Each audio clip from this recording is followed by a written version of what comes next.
What is going on, guys? I want to show you another Craftsman V-Series wrench set. This time these are the reversible ratcheting wrenches. They come in this case that folds up. Makes for a pretty nice compact setup. There are 8 sizes, so it does skip some sizes. There's 8, 10, 11, 12, 13, 14, 17, and 19. These are actually pretty nice. I'll show you a 12 millimeter here to start out. These are made in Taiwan. They have individual part numbers on them. They have 12 point on the box end, and they're reversible.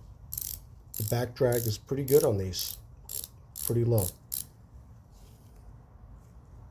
Chrome is really nice. Overall quality unit. I'll show you a larger size, just so you can kind of get a better look at them. Here's a 19. It's got the sizes on either end, and I was actually surprised by how nice these were.